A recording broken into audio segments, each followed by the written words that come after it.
here at Valley Forge, Pennsylvania. I was actually just at a TBEX conference, Travel Bloggers Exchange, and we're having this big long road trip, and we're headed down through Pennsylvania now. At the conference, I had somebody say, just don't hold the camera out at arm's length and tell everybody where you are and what you're doing.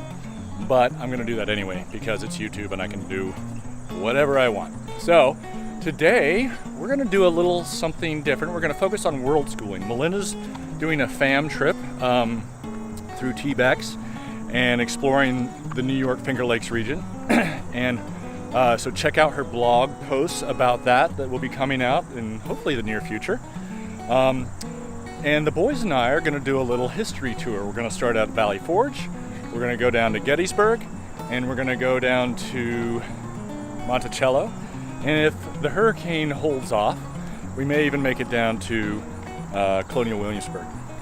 Part of that is going to be something we're going to do a little world school challenge, and the boys are going to try and remember 5 things about Valley Forge. So we'll check back at the end and see what they can do.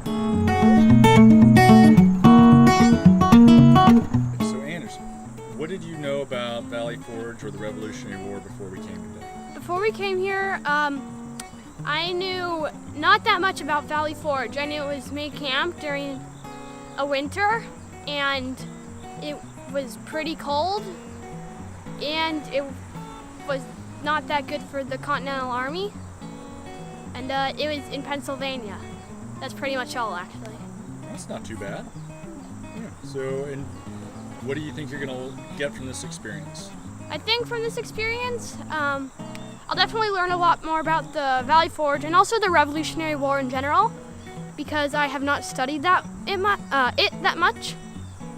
And hopefully I'll also get a walk-in.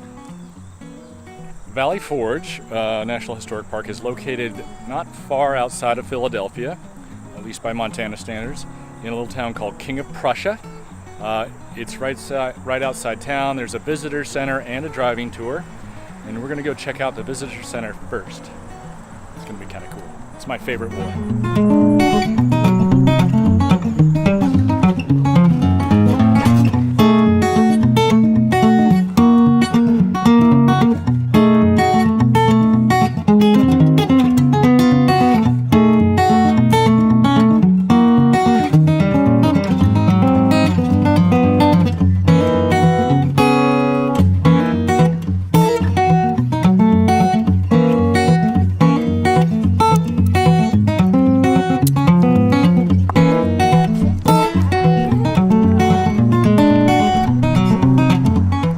The visitor center is really pretty small, but it's free. The whole park is free, actually. I was worried because I didn't get the park pass from Melynda before we left, before she left. But it's free. There's walking tour, 9.5 mile driving and/or walking tour. We opted not to take the ranger walk, a 40-minute ranger talk, but we're following the ranger right now. And we're going to walk up to the cabins, which are rebuilt. The whole place was basically plowed under and farmed for a century or two. And we're going to check those out next. And then we're going to have a little bit of a quiz.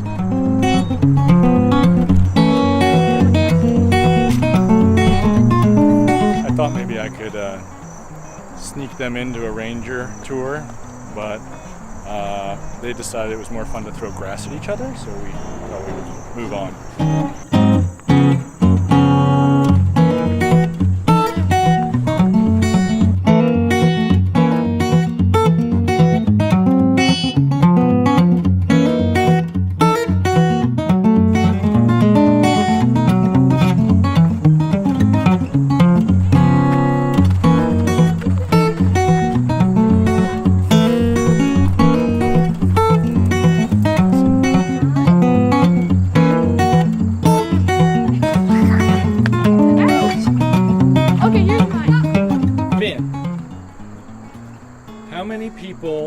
How many soldiers were at Valley Forge at the beginning?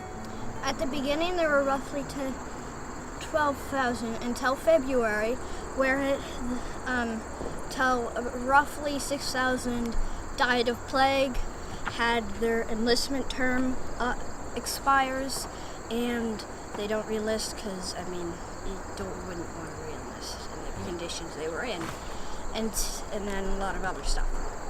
And then around in spring, they got all new training, basically got a bunch of funding, they got stuff, they got lots of stuff, came up around 20,000. Excellent. Do you remember who trained them?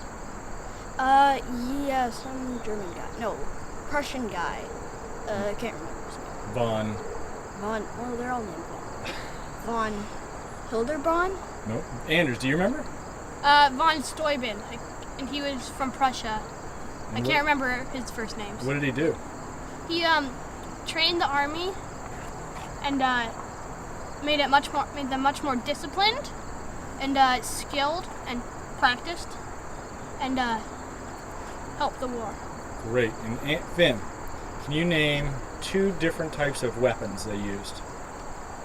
Okay. Flintlock pistols. Mm-hmm. And other flintlock guns, and then they used what was it? Spattoons. Yeah, spontoons. I wasn't thinking about those ones. I was thinking about the ones at the end. Bayonets. Oh, the bayonets. Bayonets, that's right. And Anders, can you name a weapon they used? My bench right here. That's right. Okay. Finn, how many people were in each cabin? Each cabin had 12, and That's good. Exactly. they're like maybe 10 feet long, maybe a little more. It's a good estimate. Anders, why was each cabin different? Because different people built them with different materials and different funding and cutting different trees. And why did the different people? Because each squad had to build their own? Yeah, each squad had to build their own, and there was a prize for people in each regiment or something for whoever made them first, and the prize was $12, which hopefully was worth more nowadays. I think so. All right, back to the game. Okay, I think I'm going to call that a success. They didn't learn everything there was to learn about Valley Forge or the Revolution, but they got a good start. They learned something. They saw some artifacts. They saw some recreations of cabins and readouts and gabions. They read a little bit, and we started the Junior Ranger program, but Finn decided he didn't want to finish that one, which is fine. And I think really it just gave him a good basis for learning about the Revolution going forward. They kind of saw some visuals, got some facts, got some dates. They won't remember that very long, but they will remember playing on cannons with each other and possibly losing a tooth. So that is the end of day 1 of our American history tour. Tomorrow, we're going to go down to Gettysburg National Battlefield, completely different war. We'll see how that will translate for them. And we're going to have a good time with them too. But for now, we're going to call it a day and head back to the hotel when they're done playing on the cannons. So we'll see you tomorrow.